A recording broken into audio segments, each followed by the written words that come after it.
Arminio le conocemos de la 10ª promoción, ilustre capitán, posteriormente Iberia, donde ha seguido toda su familia, y vemos aquí al nieto también piloto. Y yo creo que poco más, que te dejamos que hables tú. Es muy ameno, es una persona que da gusto escucharle, porque tiene además puntos de vista y charlas verdaderamente interesantes y atractivas. Y nada más, que tuya es la palabra. Pues muchas gracias, mi general. Bueno, y muchas gracias a todos por venir dentro del puente. Y espero que no os aburráis demasiado. Decía un famoso escritor inglés, Somerset Maugham, que decía que daba muchas conferencias, y en algunas conferencias decía: mire, si hay alguna persona en la sala que harta de soportar mis conferencias quiera abandonar la sala, le ruego que lo haga en silencio para no despertar al resto de la vida. Entonces, yo espero que a mí no me pase lo mismo. Mi conferencia sea suficientemente interesante como para que no tengáis que dormiros. Pues como veis, por el enunciado de la conferencia, habréis visto que se trata del primer viaje de Colón, el primer viaje transatlántico que hizo Colón. Y este viaje transatlántico realmente que descubrió América, pues fue un error. América se descubrió por un error, porque Colón creía que la distancia de Canarias, que salió desde Canarias a la península, de Canarias a las Indias, era 4 o 5 veces menor de la que realmente hay.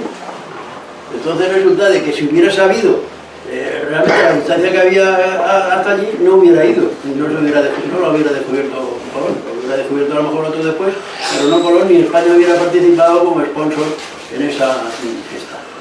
Bueno, pues yo a esta conferencia también le he puesto... Vaya. O que te lo pase a alguien detrás, darle al... No, si antes iba perfectamente. ¿Ha funcionado? Pues igual he sido otro mando. Si no, José, le das a enter y ya está. Ay. Bueno, No, ahora nada, ¿ahora sí o no? No, ahora parece. Bueno, le he titulado también Historia de un gran error. Por eso que os he dicho de que no hubiera ido si hubiera sabido realmente la distancia a la que estaban las Indias de Canarias. Entonces, yo le agradezco mucho al general Clavero, el que me ha concedido hacer esta conferencia, que no es exactamente de un tema aeronáutico, pero el aeronáutico y el náutico son primos hermanos. La navegación se navega exactamente igual en el aire que en el mar, exactamente igual. Vosotros, que todos los que estamos aquí tenemos influencias aeronáuticas, pues sabemos lo que hay que hacer para programar una ruta. Lo primero que hay que saber son las coordenadas del punto de salida y del punto de llegada. Entonces, cuando una cosa se hace por primera vez, como hizo Colón, pues surgen un montón de incógnitas, sobre todo si esa vez es hace 536 años. Entonces, ¿cómo Colón sabía las coordenadas de Canarias? Sí las podía saber, pero las coordenadas de Japón, que es donde iba, ¿cómo sabía Colón las coordenadas de Japón? Y cómo trazó una ruta, suponiendo que tuviera un plano isógono, una ruta que llegara desde Canarias hasta Japón, para poder saber el rumbo y la distancia. Pues es la primera incógnita que tenemos. Una vez que nosotros hemos trazado la ruta, se usa una línea recta, pero nunca vamos por una línea recta, nosotros vamos siempre por encima de la Tierra es redonda, por lo tanto siempre vamos con una curva, y esa curva puede cortar a los meridianos con rumbos constantes, en cuyo caso llamamos loxodrómica, o puede cortarla con rumbos variables, en cuyo caso llamamos ortodrómica. Yo no creo que Colón supiera esto de la ortodrómica y de la loxodrómica, seguro que no. Pero hay una realidad, y es que Colón en su primer viaje fue por la loxodrómica, fue a rumbo fijo, luego fue por la loxodrómica, que es una ruta más larga que la ortodrómica, que normalmente se funciona. Entonces esta es una segunda incógnita, no sabemos por qué. Porque además Colón en todos los demás viajes ya nunca fue por la loxodrómica, siempre fue por una ruta muy próxima a la ortodrómica, siguiendo los vientos alisios hacia el sur. Bueno, pues es otra incógnita. Una vez que ya tenemos elegida la ruta, lo que tenemos que hacer es ver el viento, qué influencia puede tener en nuestra ruta. Todos sabemos que los modernos reactores de hoy en día hay diferencias de 1 hora y más entre la ida y la vuelta a América. Luego, si a un reactor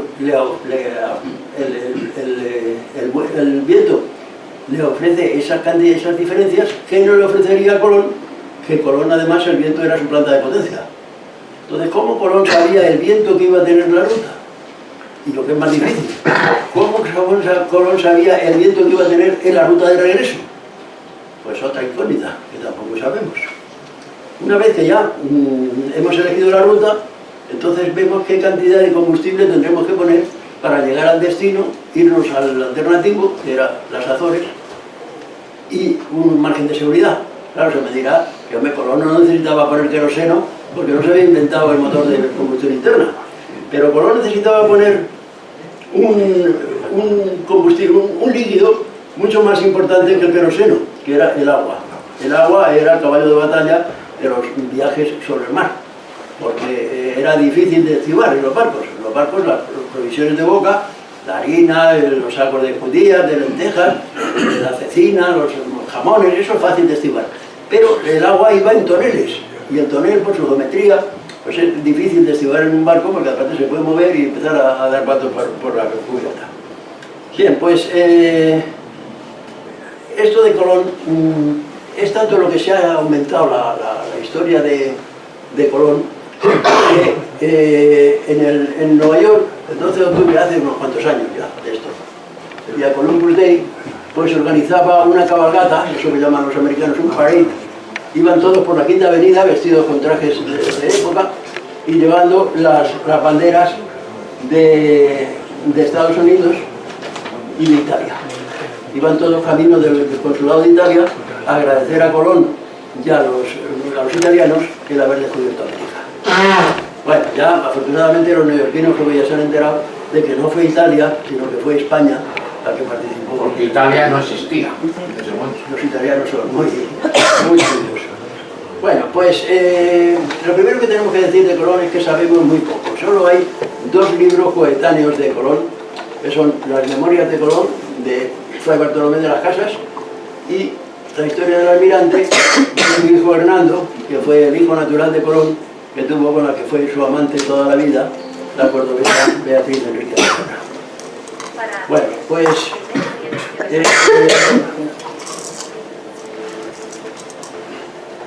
en su libro de Hernando Colón dice que su padre no quería que se supiera su origen, y eso ha dado lugar a que muchos autores supongan que Colón era judío. Colón judío es algo que no se sostiene, porque no puede ser compatible Colón judío con que fuera de Génova, porque en Génova no se permitieron a los judíos. Y aparte, a lo largo de la conferencia veremos muchos detalles en los que se ve que Colón no podía ser judío. Colón era católico seguro. Bueno, pues entonces hay muchos... ¿Lo estás pasando? Sí, lo está pasando. Ah, ¿lo pasas tú? Lo estoy pasando yo, pero no va.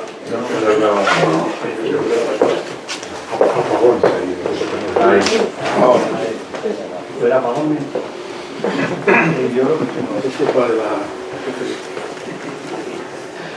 Bueno, pues en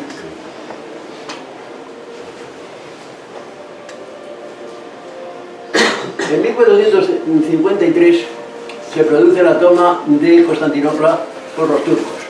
Entonces cierran al tráfico comercial todos los puertos de Asia Menor, lo que ahora llamamos Middle East. Entonces resulta que claro, todo el mundo se dedicó a ver cómo se podía ir, porque entonces pasaba lo mismo que ahora. La mayoría de los productos que consumimos pues vienen de las Indias, vienen de China, de Japón, de Corea, de Vietnam. Pues entonces pasaba lo mismo, y sobre todo con un producto que era muy admirado entonces y muy necesario, que eran las especias. Parece ser que el ciudadano del siglo XVI no sabía cocinar si no era con especias, y esto era una tragedia que no hubieran especias. Entonces pues todos los países se dedicaron a ver cómo podían hacer una línea comercial con las Indias que no pasara por Asia. Entonces los portugueses, que son los que navegaban más por el Atlántico, pues fueron los primeros en intentar esta línea enorme, circunvalando toda África, para llegar a las Indias por detrás. Ya Bartolomé Díaz había descubierto el Cabo de las Tormentas, que luego sería el Cabo de Buena Esperanza, cuando hubo la buena esperanza de que África se acababa aquí y que entonces se podía llegar por el Índico a las Indias. Bien, pues Colón, hay mucha gente que quiere apropiarse del origen de Colón, porque es un tío tan famoso que todo el mundo quiere que Colón sea de su pueblo. Sabéis que hace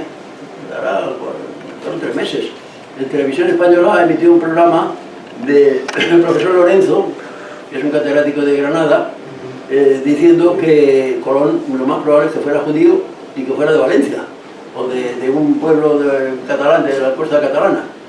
Bueno, esto tuvo un gran rechazo de los historiadores, porque no parece que Colón fuera judío en absoluto. Bien, entonces,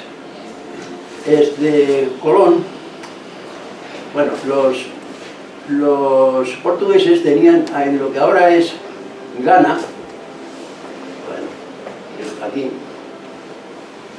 No funciona. No quiere nada, no funcionaba. era mejor el mío que este. Bueno, es igual, ahí en Ghana, en el Golfo de Nigeria, tenían una factoría que era San Jorge de la Mina. En San Jorge de la Mina había unas minas de oro y de piedras preciosas. Y aparte de las maderas nobles, el ébano, el palo santo, el que le gusta mucho a los ingleses, el limoncillo. Pues tenían organizado unas rutas que iban desde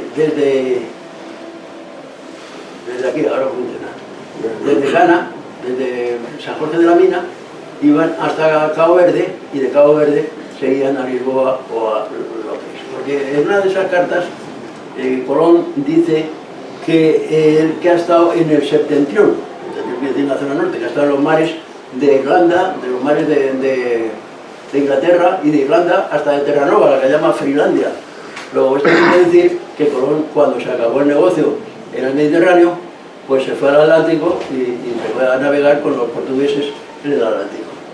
Aquí vemos que para ir de Cabo Verde a Lisboa o a Londres, pues hace falta poner rumbo 30 a 35 grados. Y 35 grados es el opuesto a los vientos alisios que vienen de España hacia Cabo Verde. Y claro, sabéis que los barcos de vela no pueden ir contra el viento, tienen que abrirse al viento, que se llama ceñir o ganar barlovento. Entonces, en ese ganado de barlovento, los portugueses se adentraron en el Atlántico hasta que se tropezaron un día con las Azores, razón por la cual las Azores son portuguesas. Entonces, en las Azores se llevan una alegría enorme, porque el viento que ha soplado del noroeste todo el tiempo, lo han llevado por la mula de estribor. Al llegar a las Azores, el viento ha rolado a poniente, y el viento que viene de poniente hacia levante. Y claro, con ese viento, pues llevándolo por la aleta de babor, es fácil llegar hasta Londres o hasta Terranova. Y si se lleva en popa, pues con una empopada fenomenal, se llega hasta Lisboa o hasta Cádiz.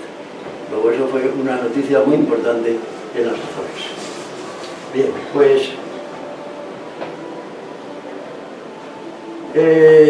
Colón con los portugueses lo que se hace es un experto en el régimen de los vientos alisios.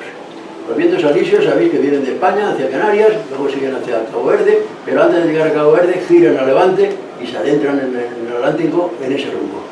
Y luego están los contralisios, alrededor del paralelo 38-39 norte, los vientos vienen de poniente hacia Levante, que son estos vientos que hemos visto antes, que es lo que se puede llegar a la península y luego giran hacia el norte y se van hacia el norte. Bueno, pues Colón se hace un experto en esos temas. Y Colón, que sabía que la Tierra era redonda, cosa que no todo el mundo lo aceptaba. Había mucha gente que decía, hombre, si la Tierra es redonda, los de abajo se caerán, porque tiene que ser plana para que la gente no se le suba la sangre a la cabeza. Pero que tenían muy poca fe en la fuerza de la gravedad. Bueno, pues Colón concibe de que si él se va con barcos de vela, claro, se va con los vientos alisios hacia el Atlántico, llegará a las Indias, a la parte de atrás de las Indias. Y para volver, subiendo hasta el paralelo 38-39 norte, encontrará los contralisios y se podrá volver a la península. Y este era el gran secreto de Colón. Vale. Estos eran los barcos para ceñir, con velas planas, y estos son esos tan bonitos, con velas cuadras, para la navegación en popa. Dice Hernando, en su libro, que un día, yendo a Lisboa, muy cerca del Cabo San Vicente, una escuadra francesa les atacó y hundió el barco en el que iba Colón y su hermano Bartolomé, y que ganaron la costa a nado. Yo eso lo dudo mucho, porque los barcos de vela no suelen, ni los de vela ni los de motor, no suelen ir cerca de los cabos, porque los cabos, hay una cosa que se llama que se despiden restinga. Restinga es una montañita pequeña que va en la dirección del cabo, se mete en el agua, y entonces ahí es fácil embarrancar. Yo he embarrancado bastantes veces porque yendo de Alicante a Tabarca, en el Cabo Santa Pola, he creído que ya había pasado la restinga, no la había pasado y me he quedado trincado allí. Por eso que no creo que estuviera muy cerca del Cabo San Vicente y que pudiera ganar la costa a nado. Yo creo que debió de ser con un bote o con una balsa, con algo, porque solo nadando no creo que llegaran. Bueno, el caso es que llegaron. Entonces la empresa que les tenía contratados le puso un chiringuito como este en Lisboa, una tienda de artículos náuticos, para que vendieran artículos náuticos y pudieran sobrevivir. La empresa que les tenía contratados. Esta empresa, antes no sé si se me ha saltado una diapositiva, de que en el Mediterráneo, Colón dice que ha estado en los puertos del Mediterráneo, en todos los puertos del Mediterráneo. Ha estado en Barcelona, en Argel, en Túnez, en Bizerta, en Sicilia, hasta en Constantinopla. Entonces esto es lo que hizo a una eminente historiadora colombina, que es Consuelo Varela, a que editara un libro, que no sé si lo conocéis, ahora 4 o 5 años, es el último que se ha escrito de Colón, que dice Colón de corsario almirante, porque ella asocia esos puertos con los puertos que ocupaban los piratas berberiscos. Entonces le dice eso a Colón, que Colón debió de ir con los corsarios, de donde aprendió a navegar. Bueno, es una hipótesis muy respetable, como todas las de Consuelo Varela, pero yo tengo otra, que os contaré más adelante, menos respetable, pero igual de posible. Bueno, pues Colón está aquí, en este chiringuito, con su hermano Bartolomé, y aquí nos da una sorpresa enorme, la mayor sorpresa que yo le he visto a Colón. Y es que este chiringuito no creo que diera para codearse con la alta sociedad, pero más para sobrevivir. Y de repente Colón se liga a esta señora, a Felipa Muñiz de Perestrelo, que era hija del gobernador de Puerto Santo y un miembro muy importante de la Orden de Cristo que presidía el rey Juan II.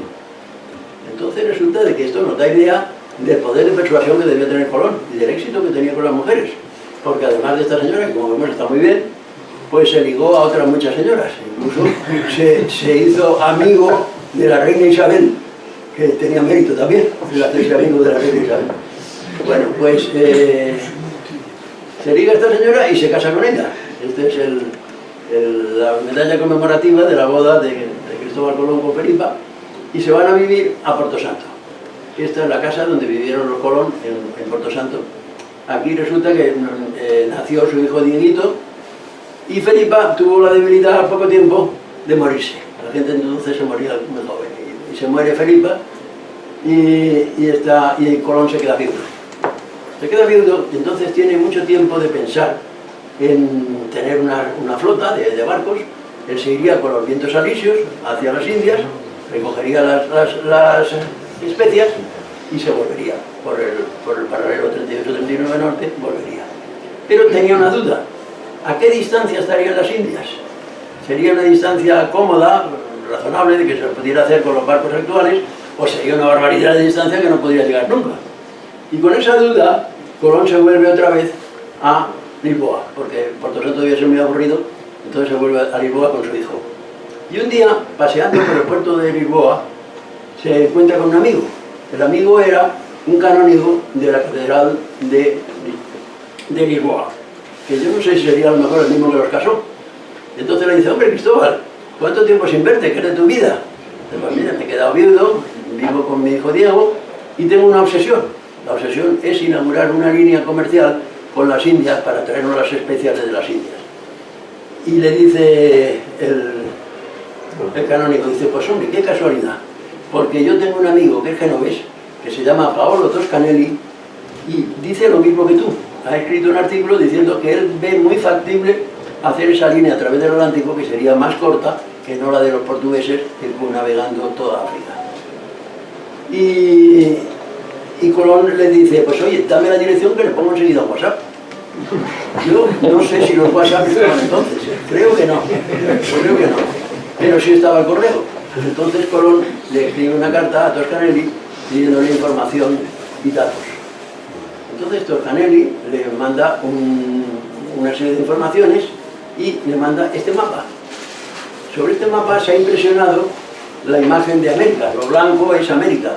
Si prescindís de lo blanco, tenéis la carta con la que llegó Colón a América. Esta carta, que es la carta de Toscanelli, en 1474. Bueno, pues esta carta ya tiene paralelos y meridianos. Hoy los meridianos están espaciados 20 grados y el origen de los meridianos está en Lisboa, no en Greenwich. Y es un prodigio de errores. No se puede meter más errores en menos espacio.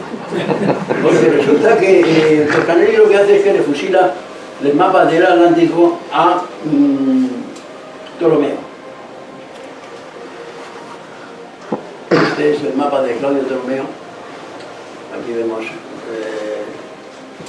España, arriba con la costa de África, el Golfo de Nigeria. Y este mapa ya tiene los mismos errores que el de Toscanelli. Claro, Toscanelli se lo fusiló. Y Toscanelli lo único que ha hecho ha sido que ha puesto en el sitio donde no había nada, que era a la izquierda del mapa, ha puesto los datos que trajo Marco Polo de su famoso viaje a China y a Japón. Entonces el archipiélago de Japón lo pone todo junto en esta especie de habichuela que hay ahí. Pero no me sale esto. Bueno, pues ahí, en esta especie de habichuela pone todo Japón. Y se equivoca y lo pone al sur de China, que es Cathay, cuando sabemos que Japón está al norte de China, enfrente de la península de Corea, que no figura aquí. Pero encima de Japón le pone estas islas de aquí, estas 4 islas de 5. Estas islas de aquí arriba, que se supone que son las Kuriles, y más arriba están estas otras, se supone que son las islas de Sajalín, que están ya cerca del estrecho de Bering. Y abajo, pues pone un montón de islas, que se supone que son las islas de Indonesia y las Filipinas. Y las famosas moluscas, que eran las de las especias, esas eran las más queridas. Bueno, pues entonces le dice, Toscanelli le dice a Colón que él salga de Canarias, y de Canarias ponga rumbo 270. 270 se encontrará la isla de Antilia. Yo he pasado por aquí montones de veces porque esto coincide con la ruta a Miami. Y yo esto no lo he visto, no sé si Juanito o vosotros, que sois expertos pilotos del Atlántico, habéis visto la isla esta alguna vez. Yo desde luego no la he visto nunca. Pues supongo que esto era pues, una fantasía, como era la Atlántida, como eran las 7 ciudades de Cíbola, como era la ciudad de Quedera, que en realidad no existían. Bueno, pues, pero es igual. Siguiendo el rumbo 270, llegaría hasta el norte de Zipango. Lástima, Llegaría en 270, pues llega aquí al norte de Zipango. Aquí podría repostar, y entonces por este paso pasaría aquí y llegaría hasta Cathay, que es China. Aquí se cogería todas las especias y por el paralelo 38-39 norte pues se volvería otra vez a Lisboa. Y este era el gran secreto de Colón. Bueno, pues yo he investigado, he tirado del hilo, a ver por qué Ptolomeo tenía este error de distancia en su mapa. ¿Quién fue el causante? Y he llegado a la conclusión de que el causante fue este muchacho, Posidonio de Apamea, fue el causante del error. ¿Y por qué fue el causante del error? Este no es que fuera tonto, este era un tío brillante, era geógrafo, era filósofo, era cartógrafo, matemático, bueno, un tío estupendo. Pero debía de ser un tío muy nervioso, un culo inquieto, que quería correr siempre, y en un error de una multiplicación mete este error enorme que hubo en la distancia. Lo vamos a ver. Este muchacho dijo, se ve que un día no tenía nada que hacer, Digo, hombre, ¿y por qué no calculo yo cuál es el perímetro de la Tierra, de la circunferencia de la Tierra? Entonces se fue a la isla de Rodas, la del Coloso. En la isla de Rodas observó la estrella Canopus. La estrella Canopus es la estrella más brillante del firmamento después de Júpiter. Entonces allí, cuando Canopus estaba en el horizonte, apuntó la hora y se embarcó y se fue aquí a Alejandría. Y en Alejandría veía la estrella Canopus con 7,5 grados de elevación. Entonces el muchacho este lo que hizo fue decir, bueno, pues si en Rodas tiene una elevación de 7,5 grados, si yo divido 360 grados entre 7,5, me da 48. ¿Y qué distancia habrá de Rodas a Alejandría? Pues bueno, pues yo creo que más o menos, así a ojo de buen cubero, pues unos 5.000 estadios. El estadio era la unidad de longitud de los griegos, era lo que medía el estadio de Olimpia, de las Olimpiadas, que en cristiano equivale a unos 160 metros. Entonces, lo que hace es que multiplica 48 por 5.000 y le salen 240.000 estadios. Multiplicado por 160, da 38.400 kilómetros. Le da. 38.400 kilómetros es una cifra bastante aproximada a la realidad, que son 40.000 kilómetros. Y más aproximada todavía a 39.000 kilómetros, que es lo que el sabio griego Aristófanes, 150 años, había calculado, que era la circunferencia de la Tierra. 39.000 kilómetros. Y 39.000 kilómetros es lo que tiene como bueno los dos centros de la geografía del siglo XVI, que eran la Escuela de Navegantes de Sagres en Portugal y la Universidad de Salamanca en España. Ese es el dato que tienen de 39.000 kilómetros. El tiempo pasa y, como pasa siempre, llegan las nuevas tecnologías. ¿Y cuáles son las nuevas tecnologías? Porque se había inventado el astrolabio. El astrolabio es un cacharro para medir la altura de las estrellas, y se había inventado la corredera, que es un cacharro para medir la velocidad de los barcos. Yo no sé qué corredera era, me he mirado y no he conseguido saber qué corredera era. No era la de nudos, la de nudos fue muy posterior. Pero bueno, sería alguna cosa de carrete o algo así, echaban un cable, un peso por la popa y iba desenrollando el carrete y más o menos se sabía qué velocidad se iba. Entonces resulta que dijo, hombre, pues ¿por qué no calculo yo otra vez esta distancia, pero ya con instrumentos buenos, con el astrolabio y con la corredera? Entonces hace lo mismo. Se va a Rodas, mira la estrella Canopus, anota la hora a la que la estrella Canopus está en el horizonte y se embarca en un barco que tiene corredera y se va a Alejandría. Todos sabemos que distancia es igual a velocidad por tiempo. Por lo tanto, si sabe la velocidad y sabe el tiempo, pues sabe la distancia. Y la distancia le salió 3.700, no sé cuánto, ahora lo vemos. Le salió la distancia 3.750 estadios, no 5.000 como él había calculado la vez anterior. 3.750 estadios. Entonces, si divide 360 y la elevación, le salen 5,5 grados, no 7,5, 5,5. Si él divide 360 por 5,5, le sale 65, multiplicado por 3.750, total, 243.000 estadios por 160, 39.000. La misma distancia que calculó Aristófanes 150 años antes.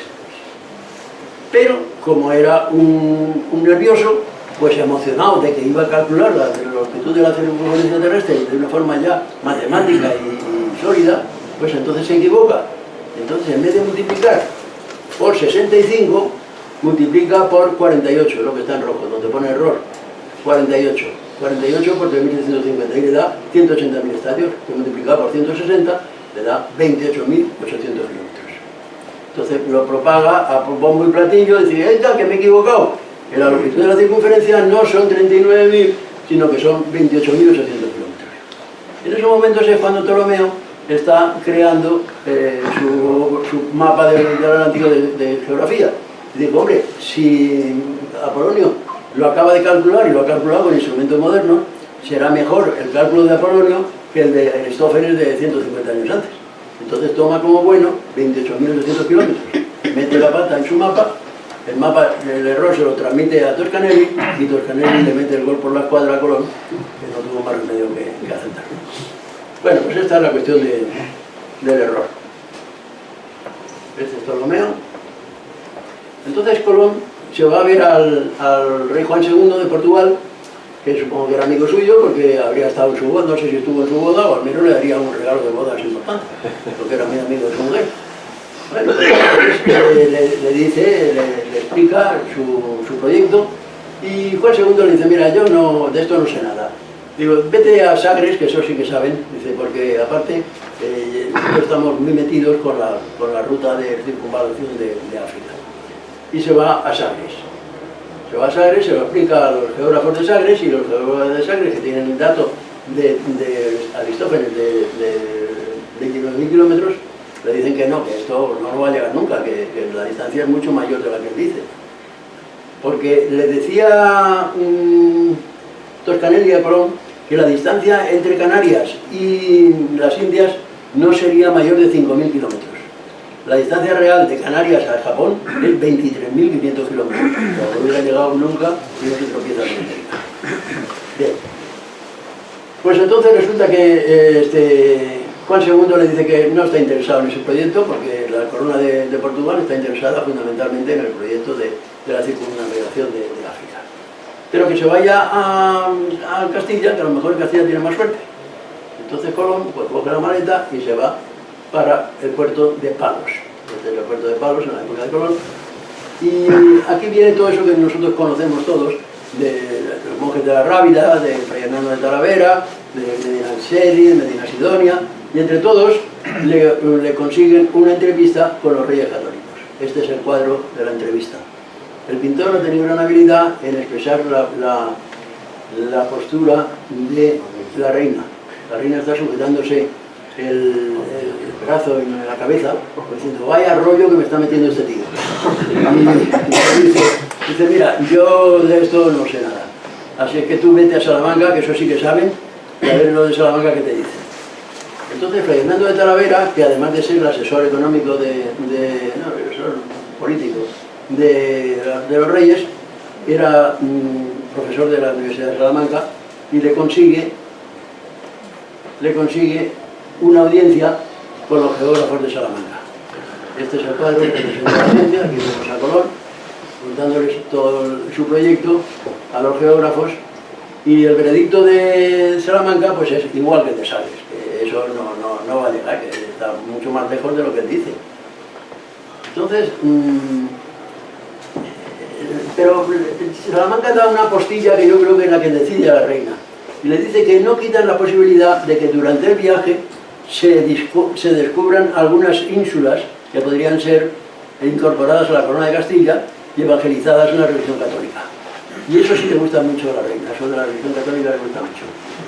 Entonces resulta que le dice la reina a Colón, dice, bueno, yo no me niego a poderte apoyar en este viaje, pero ahora en este momento todos los medios de la corona están dedicados a la guerra de Granada. Y dice, pero tú quédate en la corte y cuando acabe la guerra de Granada volvemos a hablar. Quedarse en la corte consistía en que la corte le pagaba un sueldo mensual de manutención. Entonces Colón se va a Córdoba, que es donde estaba la corte en aquel momento, porque se estaba preparando la toma de Sevilla. Entonces en Córdoba, Colón se liga a una chavala muy jovencita, muy mona, Beatriz Enrique de Arana, que fue la amante de Colón. Esto es curioso porque podían haberse casado, no había ningún problema, él era viudo y ella era soltera, pero no se casaron, no sé por qué, probablemente porque no tuvieron tiempo, porque Colón estaba tan ligado con lo de América que no tenía tiempo de casarse. El apellido Enríquez, que era judío. Era judío, ¿no? Pues esta chiquita se fueron a vivir juntos, cosa que parece ser que en el siglo XVI ya existía, no es algo que hayamos inventado nosotros. Y claro, ocurre lo normal, que tienen un hijo. El hijo sería Hernando, que era el que hizo la biografía de su padre. Bien, pues yo creo que fue el gran amor de Colón, lo tuvo toda la vida, pero la verdad es que se preocupó muy poco de ella, porque estaba siempre en América, venía, la veía, le daba algo de dinero, porque de entrada Beatriz se quedó con sus hijos, con los dos, con Diego y con el que tuvo con él, con Hernando, mientras él estaba en América. Se portó mal, y él lo reconoce, y lo veremos al final cuando veamos el testamento de Colón, que lo reconoce y ruega a sus herederos que se porten con ella mejor de lo que se ha portado antes. Bien, pues por fin, este es el cuadro de la rendición de Boabdil. Colón está por ahí por la multitud.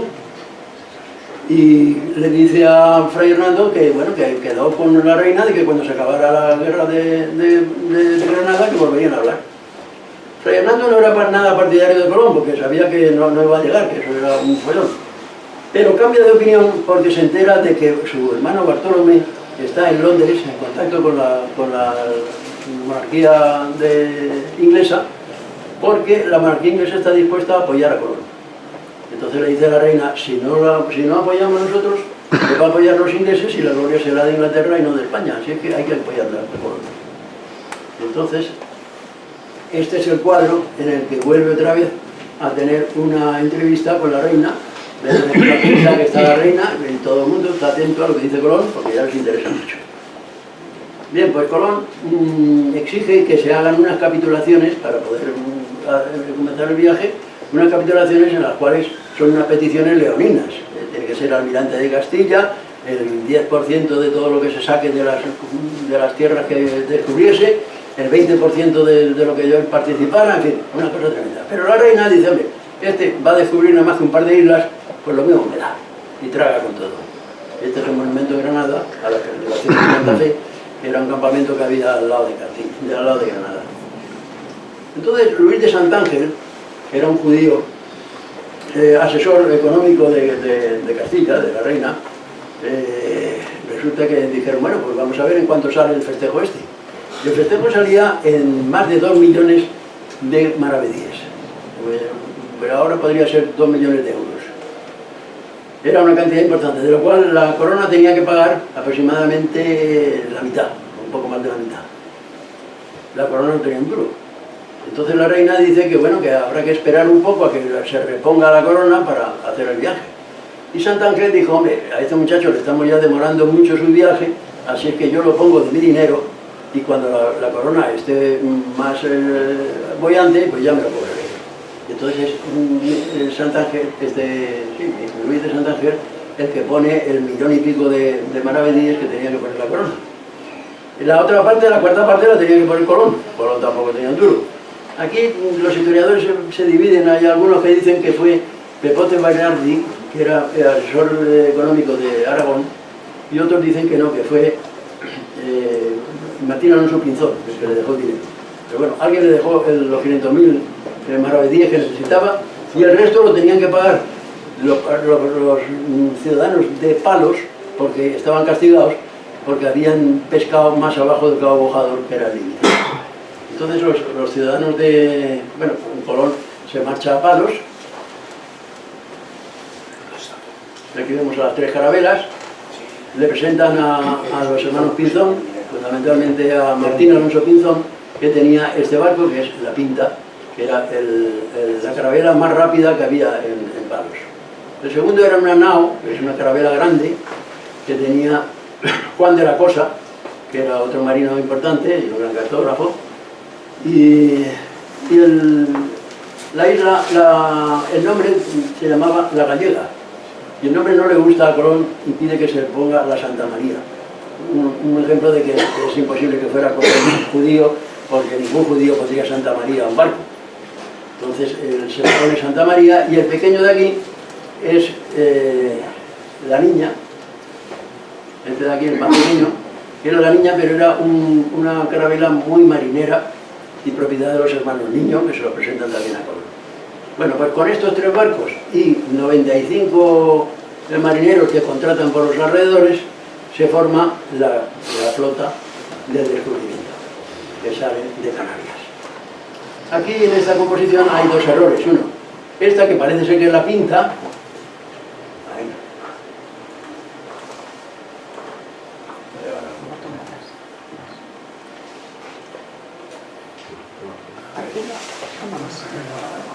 esta que parece que es la Pinta, no llevaba todavía velas cuadras, porque no había tiempo de ponérselas, llevaba velas latinas. Y el otro error es la bandera. La bandera es la de Carlos III, Carlos III no había nacido todavía. La bandera que llevaban era la bandera de los Reyes Católicos, que la bandera blanca, con la F de Fernando y la I de Isabel. Bueno, pues Colón sale para Canarias, pero ¿para qué isla de Canarias? Canarias tiene 7 islas. ¿A qué isla iba Colón? Bueno, pues si a cualquiera de nosotros nos hubieran dicho, ¿dónde queréis repostar en Canarias? Pues creo que la mayoría hubiéramos dicho, pues hombre, o en Tenerife o en Las Palmas. En Tenerife no, porque estaba todavía Fernández de Lugo ahí luchando con los guanches, que no eran partidarios. Pero Las Palmas era una ciudad española, con todos los servicios y todos los medios de cualquier ciudad española. Luego lo lógico es que hubiera ido a Las Palmas. Pues Colón dice que no, que la isla buena es La Gomera. Pero bueno, La Gomera es una isla casi semidesértica. ¿Cómo a Colón se le ocurre lo de la Gomera?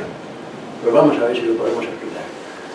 Sabéis que hace unos cuantos años Televisión Española emitió un programa que se llamaba Isabel, pero que en realidad era la historia de los Reyes Católicos. Era un programa magníficamente dirigido, con un rigor histórico extraordinario, unos actores magníficos y un atrezo fenomenal.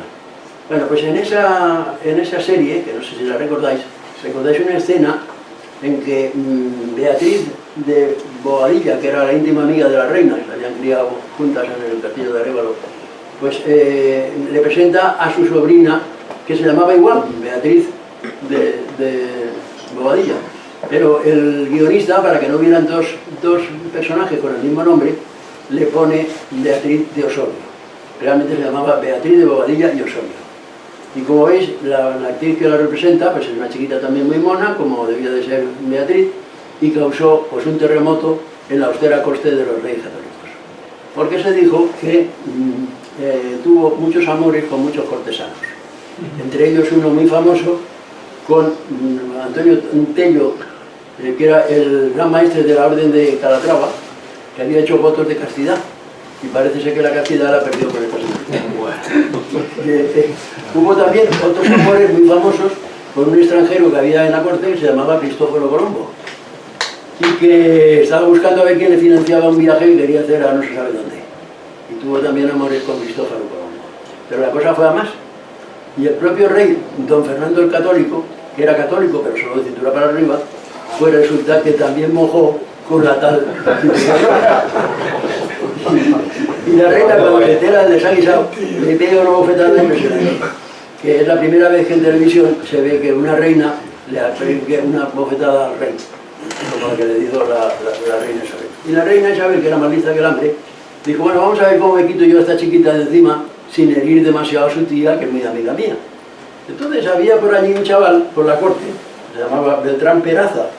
Beltrán Peraza estaba esperando que le confirmara a la reina como gobernador de La Gomera por herencia de su padre, que era Hernán Peraza el Viejo, que acababa de morir. Entonces la reina hace de Celestina y consigue casar a Beatriz con el Hernán Peraza y los manda a los dos para La Gomera. Mandar a La Gomera en el siglo XVI a una persona era como mandarla ahora al Polo Norte o a Tasmania o un sitio de esos que no se sabe si se puede volver o no. Entonces allí en La Gomera Beatriz tiene un hijo y los gomeros pues le tienden una emboscada al marido y lo matan. Aparte ser que no hacía muy buena letra al marido.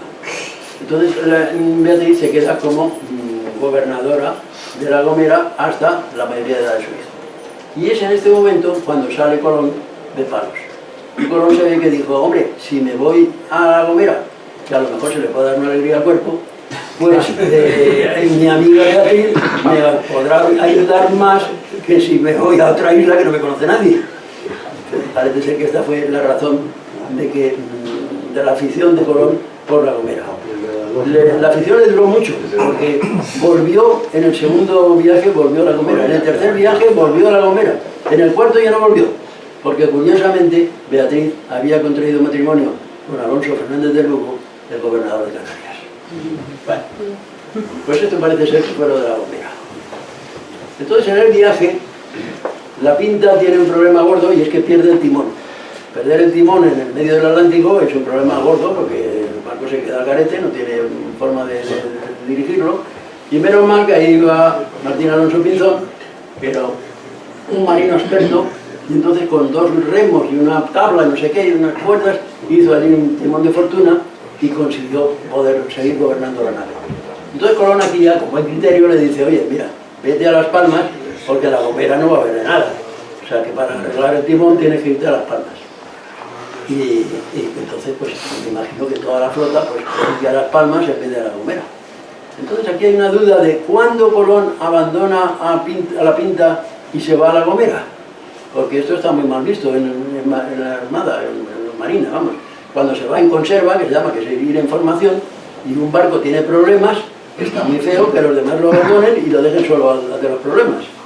Entonces, dice mi amiga Elena Costa, que es la directora del Museo Colón de Las Palmas, que ella tiene datos suficientes para creer que Colón siguió con la Pinta hasta llegar a la Bahía de Gando.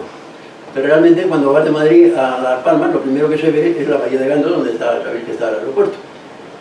Esta es la Bahía de Gando.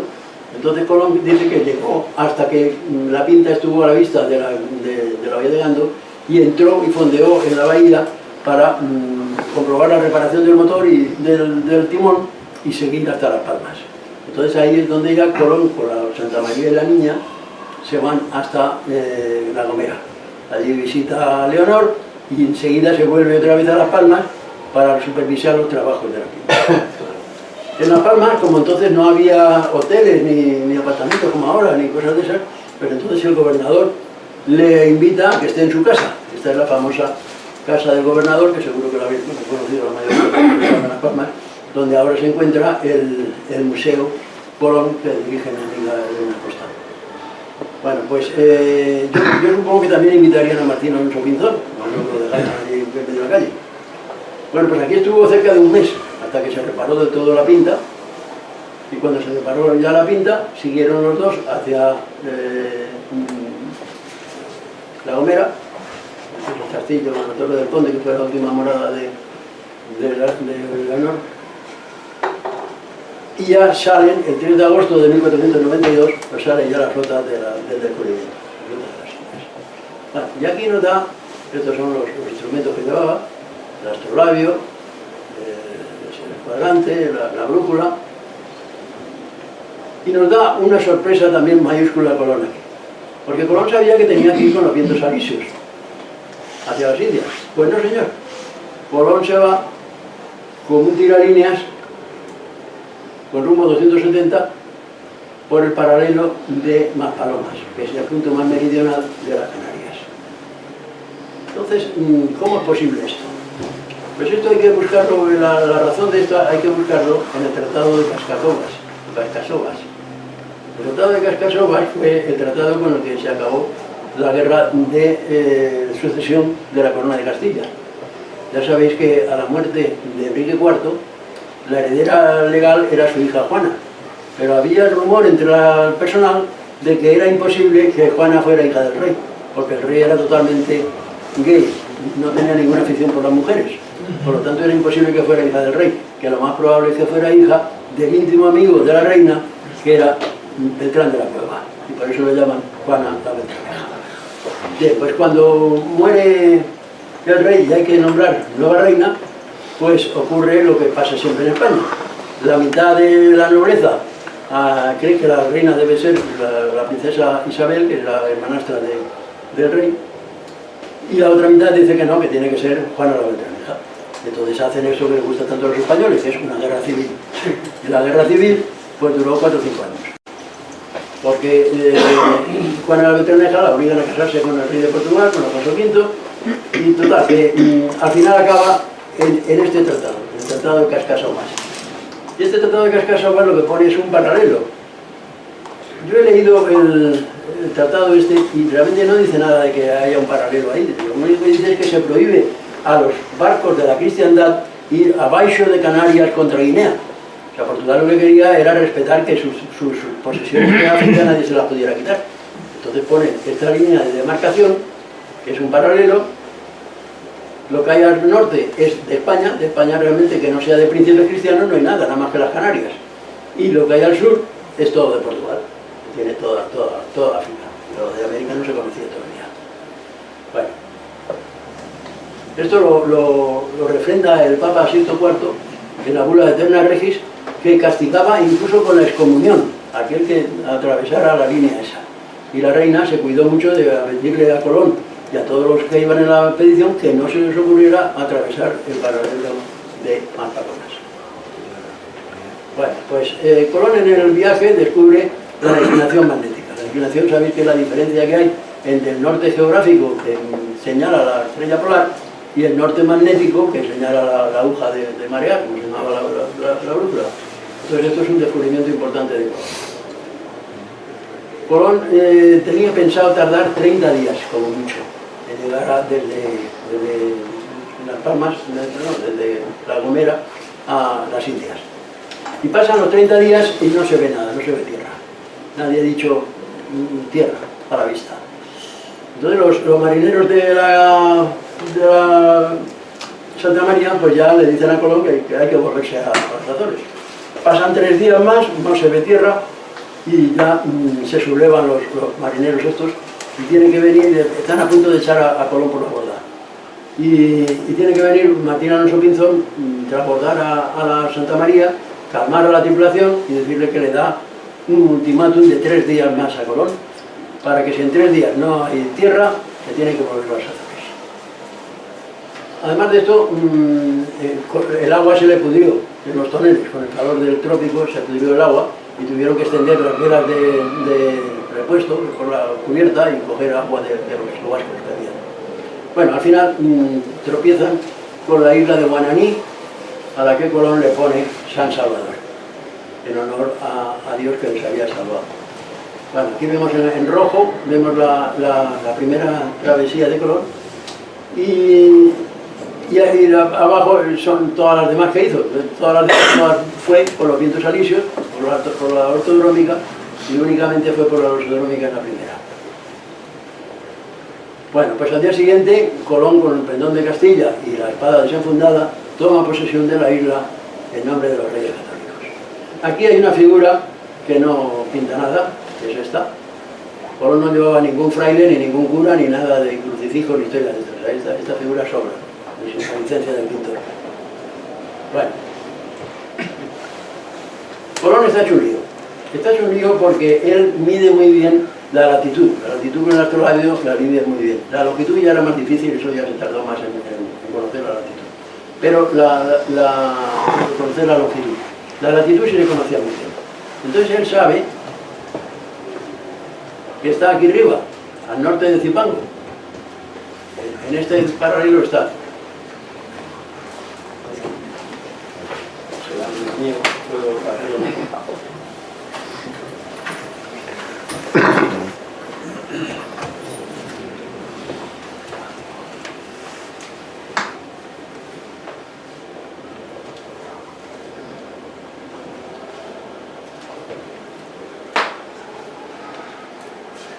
Él está aquí, él mide la latitud y está por aquí, pero no ve Zipango, lo único que ve son islas. Entonces dice, bueno, pues esto se ve que el mapa está mal, y Zipango está más abajo, y yo donde estoy es aquí, en Apuriles. Entonces dice, bueno, pues hay que irse para abajo. Él coge a 2 o 3 chavales espabilados que se veían, y se los lleva al barco y les da un curso express de español para que les sirvan de polípotas. Bueno, total que Colón se va a otra isla.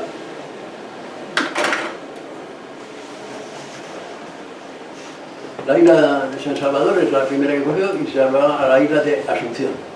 La isla de Asunción es una acepción de la Virgen muy española, que le pone Asunción en honor a la Virgen. Y ha quedado bien con Dios y ha quedado bien con la Virgen. Y a continuación siguen y van a esta línea larga, se llama Long Island, que le pone por nombre Isabela en honor a la reina. Aquí se pegan un susto importante en la Isabela, porque por la noche, a las 3 o las 4 de la mañana, con la baja mar, la Santa María pega con la Orza en el fondo, y es que hay muy poca profundidad. En estas islas es donde normalmente se inicia el descenso para ir a Miami, vosotros lo conocéis perfectamente.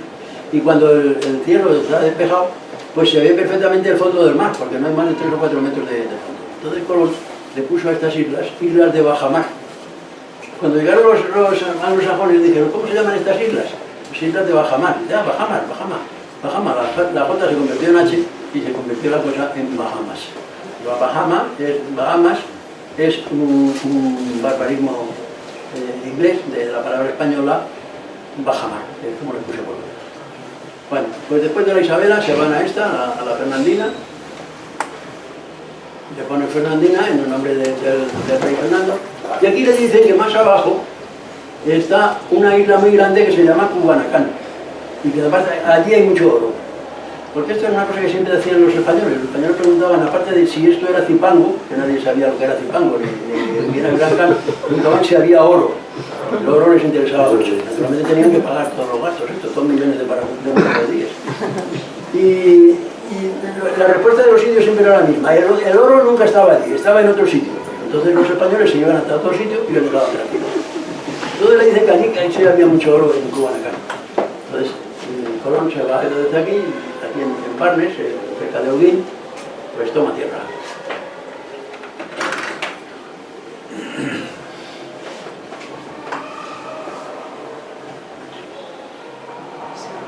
Bueno, esta es toda la ruta que hizo Colón desde que descubre San Salvador, a Guananí, todas las islas, y se vuelve se va a Cuba.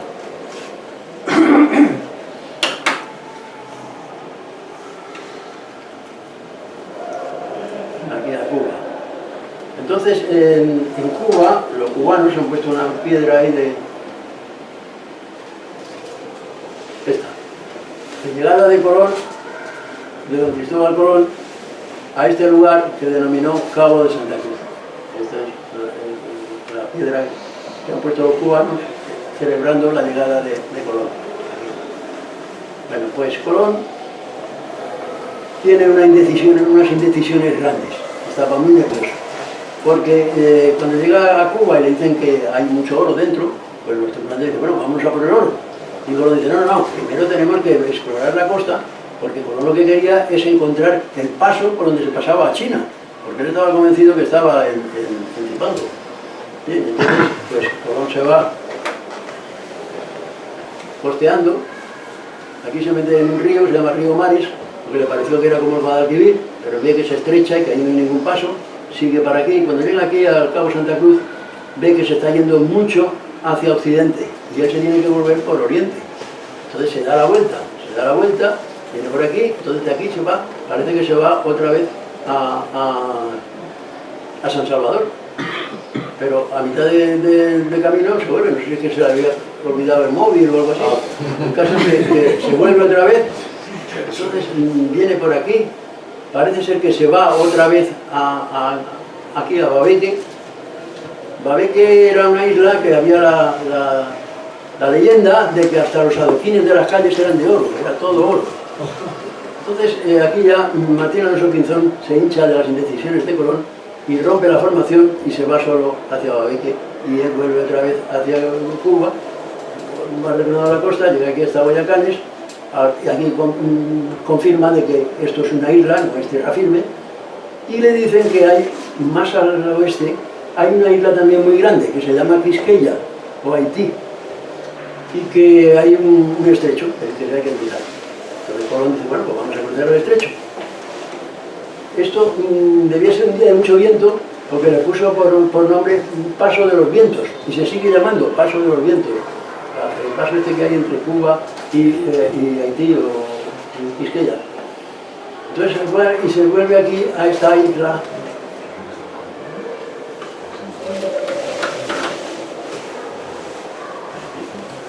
a San Nicolás, que hay aquí una bahía bastante abrigada.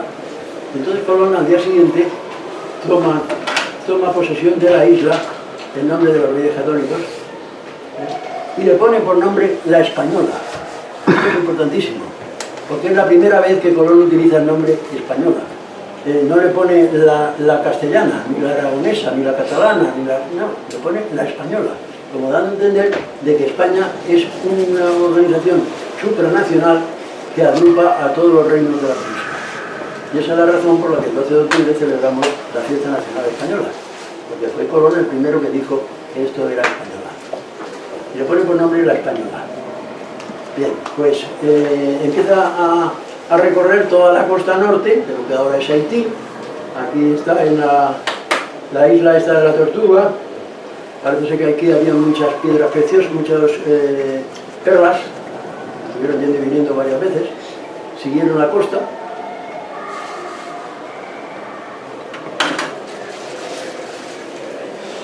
Y al final entran en una bahía impresionante, que es la bahía de Alcut, que se llama la bahía de Santo Tomé.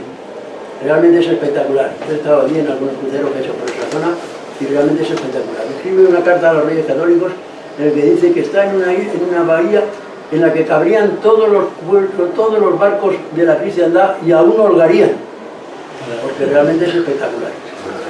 Bien, pues allí los barcos, los indios estaban con cayucos por allí cerca y él les invita a que suban arriba a la Santa María y les da pues esa chorrada que les gustaba tanto a los indios, los cristales de colores, los gorros, los silbatos, todas esas cosas, y le pregunta la pregunta de siempre: oiga, ¿esto es Zipango? Entonces esto pertenecía al cacicazgo de Marién, pero estaba dentro del territorio de...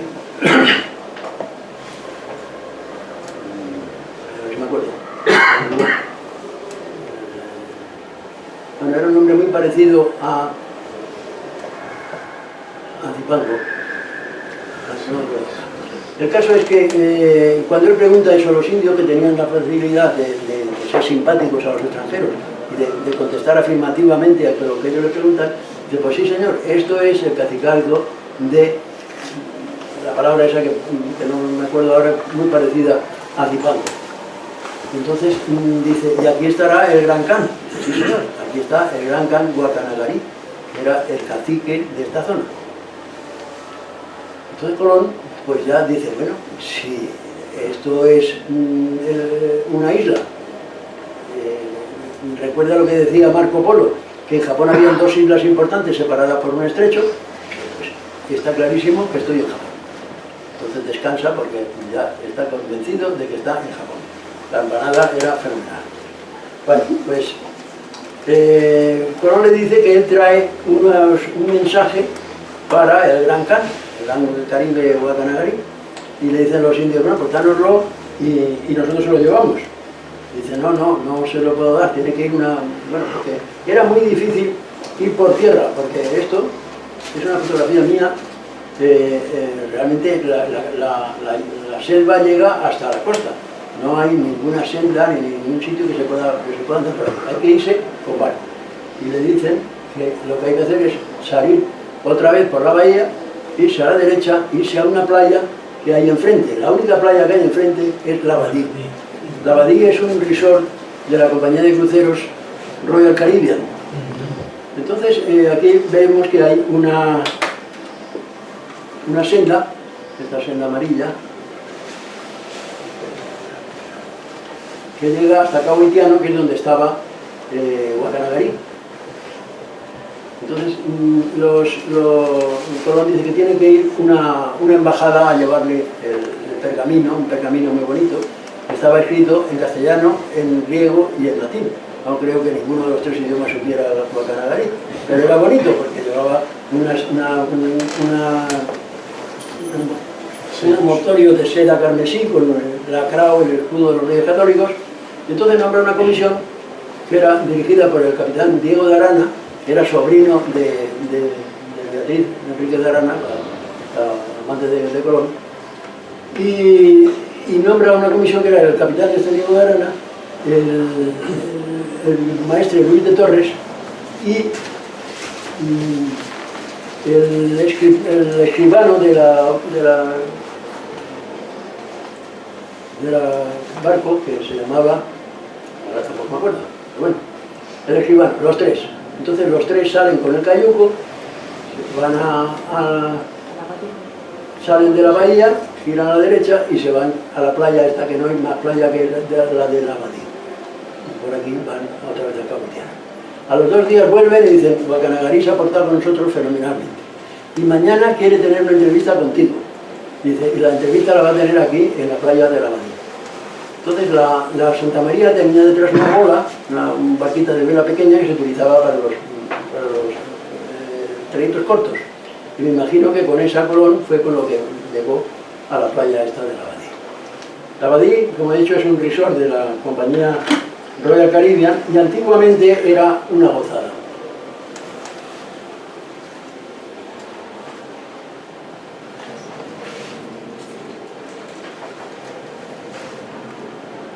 Bueno, le enseñaron una pintura de Guacanagarí y esos ojos achinados pues todavía le convencieron más a Colón de que estaba en Japón. Entonces tiene una entrevista con Guacanagarí y Guacanagarí le regala una vasija llena de pepitas de oro, es su regalo a los reyes católicos. Entonces Colón le dice, mira, si tú aceptas ser súbdito de Castilla, que es mis reyes los más importantes del mundo, pues yo vendré el año que viene, vendré con soldados de Castilla y te ayudaremos a luchar con los enemigos que puedas tener.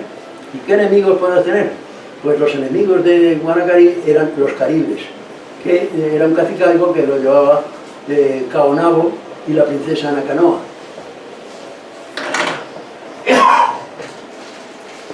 Bueno, esta es una foto del satélite, aquí vemos la famosa bahía,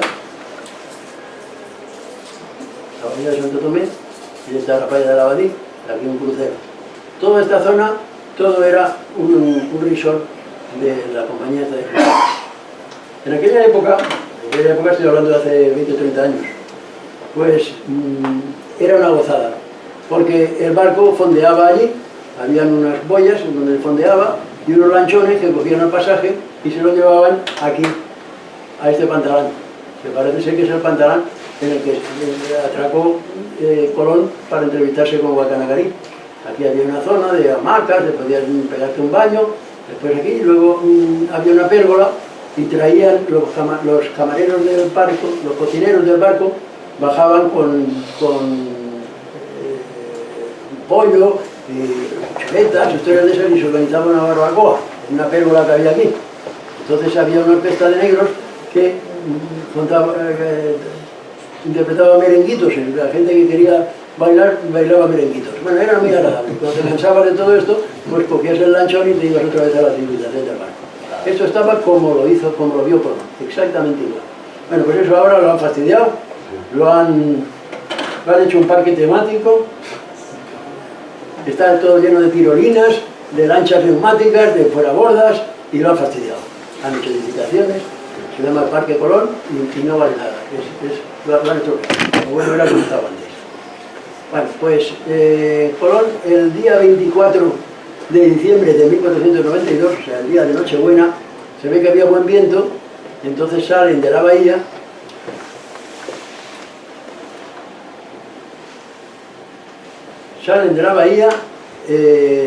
circulaban toda esta zona y a la zona de San Abadí por ahí debió de ser cuando se les hizo de noche y celebraron la cena de Nochebuena. Debieron de abrir algún barrilete de buen vino y se pusieron todos muy contentos. Dice Colón que le dio tanto sueño después de la cena que tuvo que irse a su camarote a dormir. Y lo mismo le pasó a Juan de la Cosa, que era el piloto y además era el dueño de la nave. Se lo debieron de dejar a un marinero. El marinero también se durmió, se lo dejó a un grumete. Total, que a las 3 de la mañana, pues oyen un ruido enorme y la Santa María había embarrancado aquí. Entonces resulta que con la bajamar la carabela volcó, se rompió todas las andanadas, total, que la carabela quedó inservible. Y aquí le presenta un problema muy gordo, ¿no? Porque lo único que le queda es la niña, que está allí. Está ponderada ahí. Pero la niña iban 20 tripulantes, quería llevar como máximo 30, pero aquí iban 45. Entonces, ¿qué iba a hacer con los que le sobraban? Un problema gordo.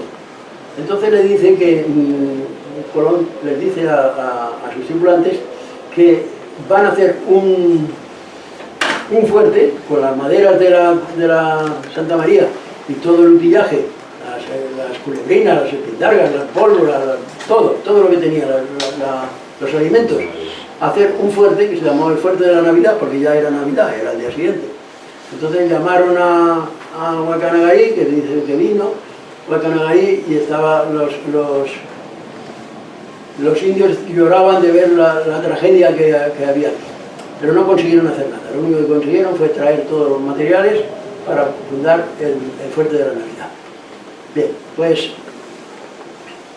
les dijo de que ellos estuvieran tranquilos dentro del fuerte, que ayudaran a Guacanagarí en lo que pudieran, pero que no se metieran ni con los indios, ni con las indias, ni con el oro, ni con nada, que estuvieran tranquilos y que él al año siguiente volvería por ellos. Bien, este es el fuerte de la Navidad y este es Caonabo y la princesa Anacaonabo. Vale, estos eran los caciques estos. Aquí tenemos un cuadro en el que representa la vuelta de Colón al fuerte de Navidad, donde ven los esqueletos de los españoles que están todos insepultos y el fuerte está quemado. Entonces le dijeron a Guacanagarí qué había pasado, y Guacanagarí dijo que, claro, las casas dice que Guacanagarí dijo que los españoles se habían portado tan mal que Caonabo y su mujer, la princesa Anacaonabo, no habían tenido más remedio que matarlos a todos. Entonces esto no se puede entender. En primer lugar, era imposible que los indios, con la cantidad de pólvora y de armamento que tenían los españoles en el fuerte, pudieran atacarlos. Esto debió de ser una treta, que los invitaron a cenar, y cuando estaban cenando pues entraron los otros, o al revés, se fueron a cenar a casa de los indios.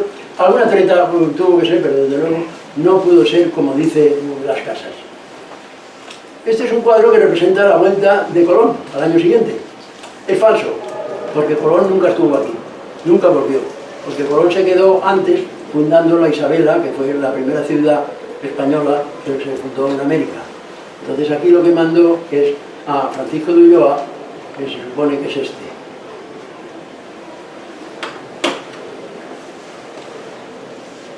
Francisco de Ulloa es el que realmente vino. Y Francisco de Ulloa parece ser que le devolvió la treta a Caonabo, porque le dijo que tenía unas esposas, unas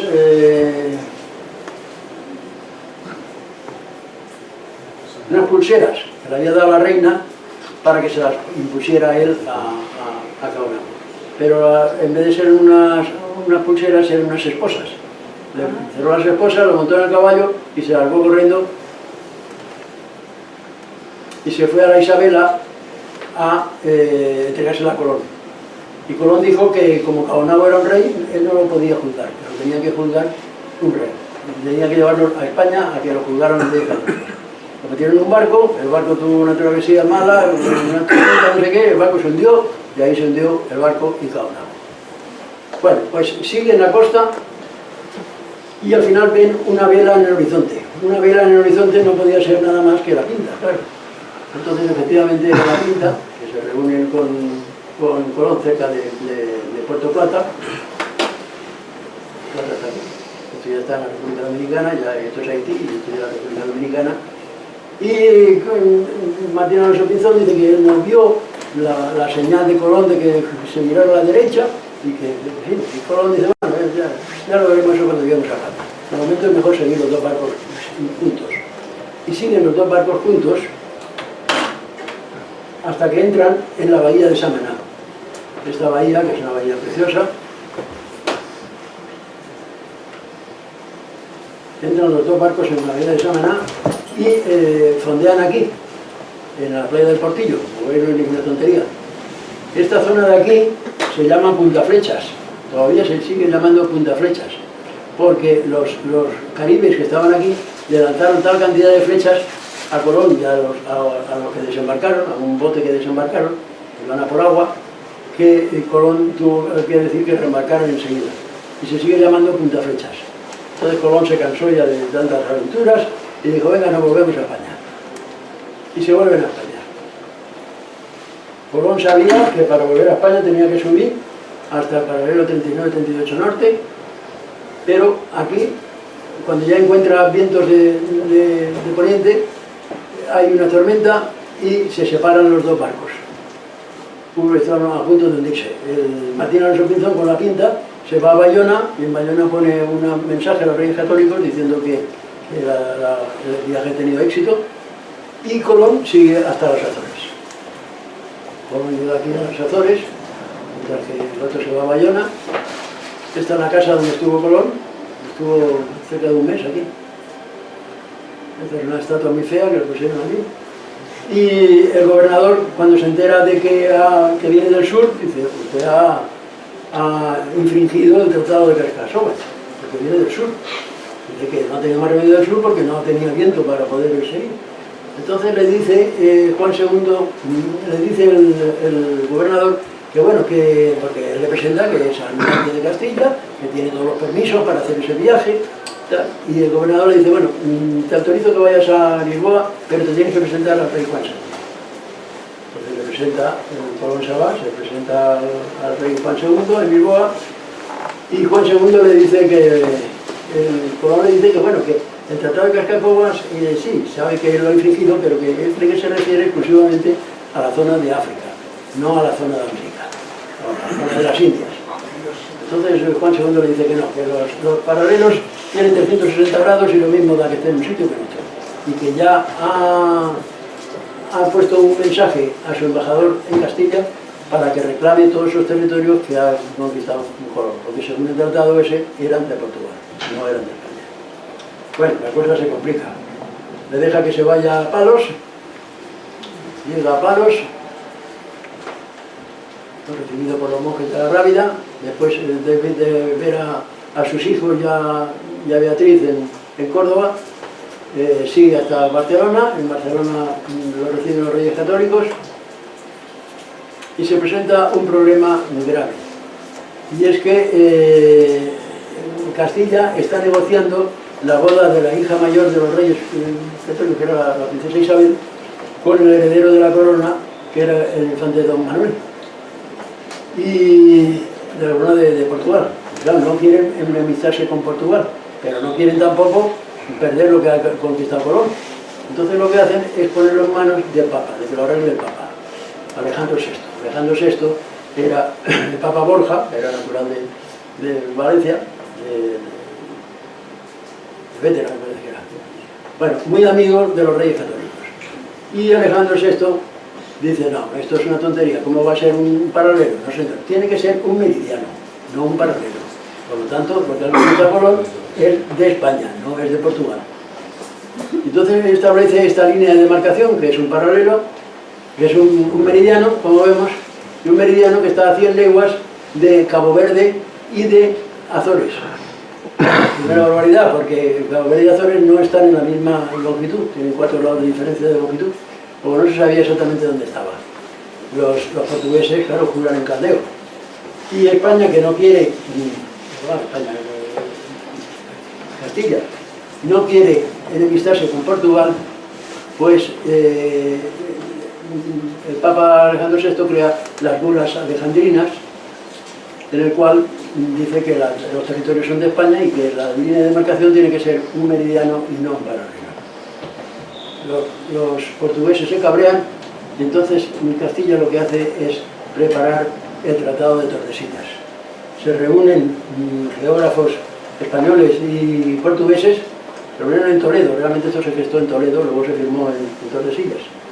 Y realmente es impresionante la exactitud que tuvieron para dividir el Atlántico en 2 partes iguales. Esta es la azul, es la línea de demarcación de Alejandro VI, y esta es la del Tratado de Tordesillas. Este Tratado de Tordesillas parte el Atlántico en 2 partes exactamente iguales, que siguen estando exactamente iguales. En este punto se pasa del FIR de Santa María, que es un FIR europeo, al FIR de Nueva York, que es un FIR americano. Y sigue teniendo el paralelo 50 oeste, que es el paralelo de Tordesillas. Bien, todo lo que hay al este pertenece a Portugal y todo lo que hay al oeste pertenece a España. Claro, España está acongojada de ver la cantidad de territorio que le ha correspondido. A Portugal solo le corresponde esta zona,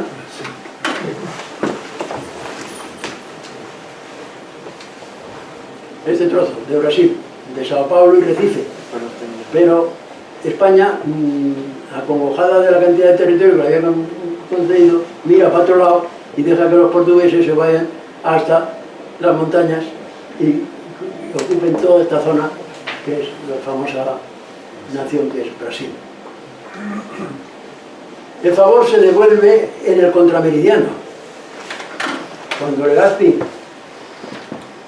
se apropia de las Filipinas, no se sabía exactamente el contrameridiano por dónde pasaba, realmente pasaba por el medio de las Filipinas. Entonces también Portugal mira para otro lado y deja que España se quede con todas las Filipinas. Pero porque Carlos V le vende las Molucas, que es lo que ellos querían. Bueno, Colón al final se muere en Valladolid muy disgustado y muy asqueado, porque los reyes le han quitado esa prerrogativa que tenía para él y toda su familia de gobernar las Indias. O sea, no se podía ser descubridor y gobernador a la vez. Entonces le quitan esa facultad y él pues está muy disgustado y se muere en Valladolid. Bueno, Colón viaja de muerto más que de vivo, porque lo entierran aquí en el convento de San Francisco en Valladolid, pero a poco tiempo su hijo Diego dice que este convento no tiene la categoría que tiene su padre. Su padre necesita un sitio más importante. Entonces lo desuman y se lo lleva a Sevilla, que es la Puerta de América, y lo entierra en la catedral de Sevilla, en la Cartuja de Sevilla. Bien, esto, poco tiempo después, doña María de Toledo, que era la mujer de Diego, cuando Diego ya también se ha muerto, ella dice, recuerda que su suegro quería que sus huesos reposaran siempre en la Española, que había sido la ilusión de su vida. Entonces coge el cadáver de Diego y de su padre, de Cristóbal, y se los lleva a la Catedral de Santo Domingo. La Catedral de Santo Domingo, esta es la tumba de Colón en la Catedral de Santo Domingo, y ahí está hasta la paz de Basilea. Hubo una guerra entre España y Francia para recuperar unos territorios que tenían en el País Vasco y en Cataluña, que nos habían quitado, y entonces en la paz de Basilea, pues Castilla o España le da a Francia toda la zona de habla hispana de Santo Domingo, que hoy es República Dominicana. Entonces dijeron, bueno, pero ¿cómo puede estar Colón en territorio francés? De ninguna forma. Y entonces se lo llevan a La Habana. Y esta es la tumba de Colón en la Catedral de La Habana. Lo tienen allí. Hasta que en 1898 perdemos la guerra con Estados Unidos y se entrega Cuba a Estados Unidos. ¿De cómo va a estar Colón en territorio de Estados Unidos? De ninguna manera. Y se manda un crucero, el conde de Benedito, recoge el féretro de Colón y se lo lleva a Sevilla, a ese monumento tan bonito de los 4 alabarderos, transportan la urna de Colón, representando a Castilla, a Aragón, a León y a Navarra, y ahí tenemos a Colón, en Sevilla. En 1877, durante unos trabajos en la Catedral de Santo Domingo, se descubre un sarcófago que pone C.C. Almirante de Castilla. Y dicen, bueno, pues este es Colón, C.C. Cristóbal Colón, Almirante de Castilla. Esto es que los españoles se han equivocado. Y se han llevado un féretro que era de un sobrino de Colón, que se llamaba también Cristóbal Colón, que había heredado lo de Almirante de Castilla.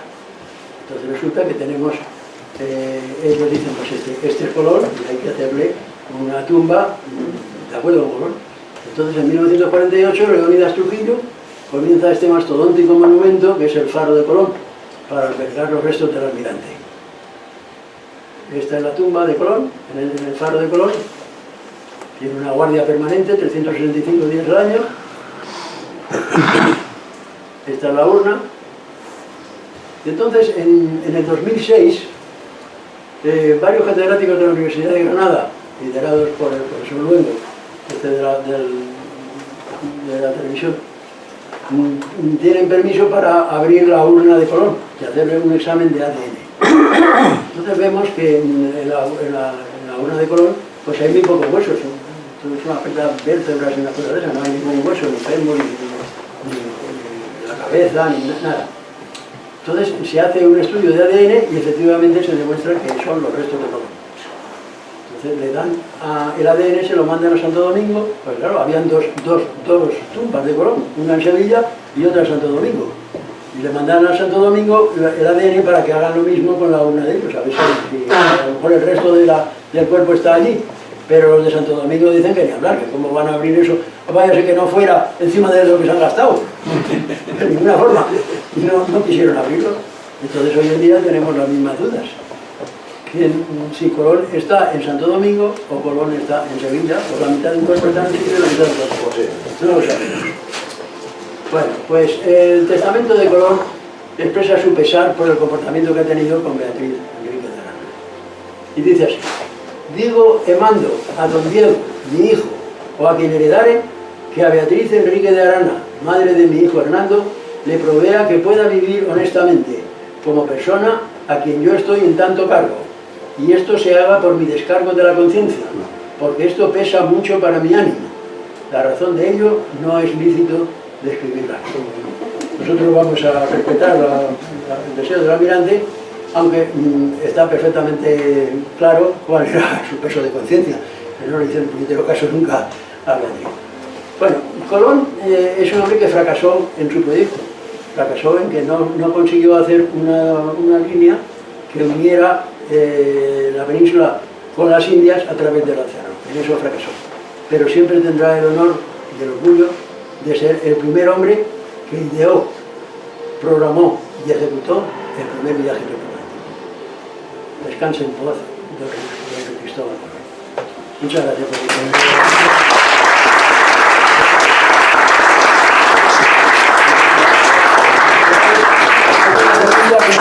Gracias. Pues, si no, Yo agradecerte tu maravillosa conferencia.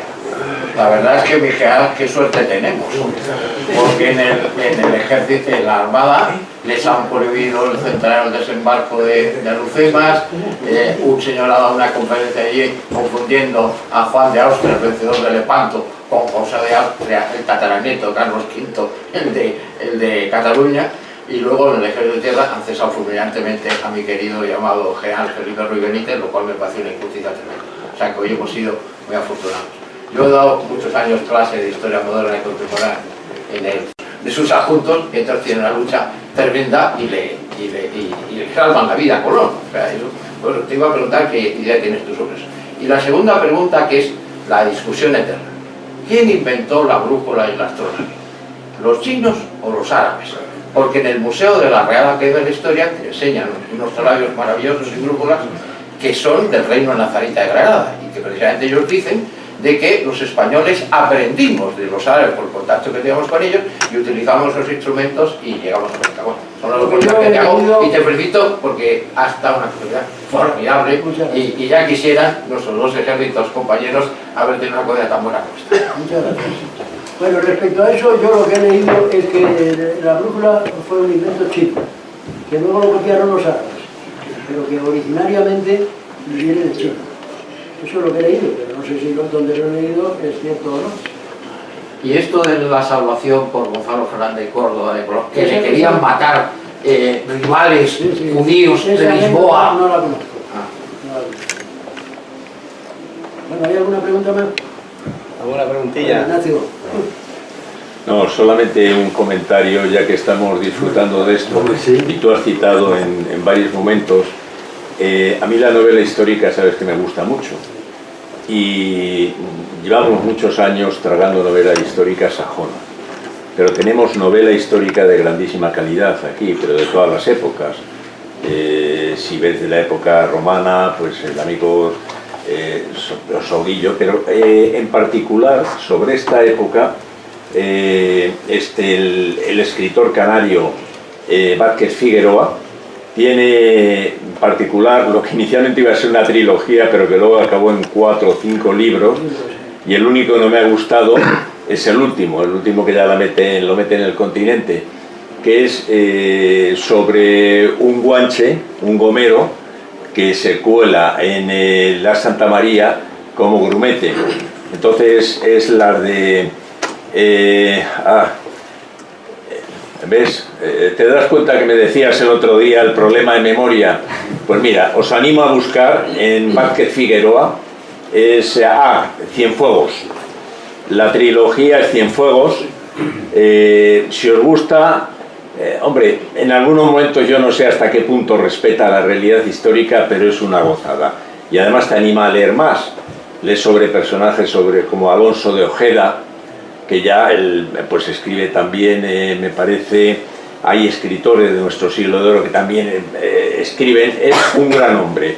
Entonces, animo a eso, a enganchándose con esto que nos has contado tú, que no tiene precio, que disfrutemos también de novela histórica hecha por españoles. Ese es un gran experto en náutica. Él ha tenido barco, ha navegado mucho y es amigo mío porque hemos navegado juntos. Pues creo que es un privilegio. Yo por lo que he leído de él, que he leído mucho, el Tuareg, por ejemplo, etcétera, tiene grandes novelas. Lleno de mar, lo trata muy bien. Pues efectivamente, ¿alguna cosilla, Jorge? Sí, rapidito, dos anotaciones. Estamos en Una es, primero que nada, me gustó tu presentación, realmente es una gozada y aprendí una cantidad de cosas que no conocía. Tuve la oportunidad de estar en Palo de la Frontera y una de las cosas que me aprendí de allí fue que los marinos que fueron con Colón fueron reclutados por los hermanos Pinzón, que eran marinos realmente expertos. Y esto me gusta decirlo, ¿por qué? Porque cuando yo estudiaba en colegio me decían, no, Colón lo que trajo eran unos tíos de una galera que había sacado de la eran prisión. condenados a muerte. No. Que los marineros eran condenados a muerte. Llevó nada más que 3 condenados a muerte. 3 condenados a muerte nada más llevó. Pues a mí en el colegio me decían, no, que eran todos unos delincuentes que se los sacaron de las galeras. Y eso fue una cosa. Y la otra, con respecto al cacique este que le pusieron la esposa de oro. ¿Cómo es que me dijo que se llamaba? Caonabo. ¿Cómo? Caonabo. Caonabo. Cuando estuve yo en Santo Domingo, la historia fue que Rodrigo Triana fue el que tuvo una idea de conseguir unas esposas con forma de I grande, mayúscula. Y le dijo, mira, vamos a hacer lo siguiente, ofrézcala como una especie de reconocimiento de su bravura y se la ponemos. Y cuando la ponemos, le sacamos un cuchillo y obligamos a que todo el mundo se rinda. Y que así fue como fue la cosa. Y que era un tipo pero tan terrible, que con la mirada de que te podía matar, que supuestamente este hombre no se sabe si desapareció camino a la galera o desapareció que lo echaron al mar. Eso es lo que me dijeron a mí en Santo Domingo. No sé hasta qué punto fue verídico. Bueno, lo que yo he oído es que lo marcaron a España para que lo juntaran los reyes católicos y el barco se hundió en una tempestad y ahí se tocó con agua. Perfecto. Hay también una cosa curiosa, que es que ahora que has nombrado a Rodrigo Díaz de Triana, Rodrigo Díaz de Triana fue el primero que dio la voz de Tierra a la Vista, porque iba en la cofa de la Pinta, que como era siempre la más rápida, era la que iba a hacer el primero. Y la reina había ofrecido un premio de 10.000 maravedíes para el primero que diera la voz de Tierra a la Vista. Y el primero fue Rodrigo Triana, pero no se quedó con los 10.000 maravedíes, porque con los 10.000 maravedíes se quedó por 8. Eso fue una cosa muy fea de Colón, porque dijo que el día antes por la noche él había visto unas luces en el horizonte y que por lo tanto eran unas hogueras, como el primero que había visto hogueras y había visto tierra era él. Y se quedó con los 10.000 maravedíes, pero luego se lo quedó. Hay un detalle muy importante, Rodrigo de Triana, que ellos llevan en cada barco, tú lo sabrás seguro, 2 moriscos, porque la idea de Colón era llegar a Cantón, en China, donde había una colonia importante árabe, y entonces necesitaban 2 moriscos de Sevilla en cada barco, uno de ellos era Rodrigo Triana, que hablaban árabe para entenderse con ellos. Sí. Bueno, pues gracias. Oye, nada, muchas gracias, estamos en tiempo. Muchas gracias. La verdad que yo creo que es un tema apasionante, sobre todo para nosotros, y más en esta época en la que hay una revisión de todo y parece que se están quitando las estatuas y toda esta gran importancia, ¿no?, de nuestra...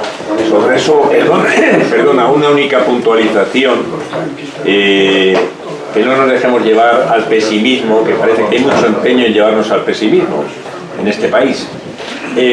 Acabas de citar un tema que ahora se está atacando mucho, toda la herencia española, pero está apareciendo un movimiento impresionante en Estados Unidos y aquí en España, reivindicando el papel de España en la independencia americana y el papel de España dentro de los Estados Unidos, que no en vano el 60% de su territorio es de origen hispano.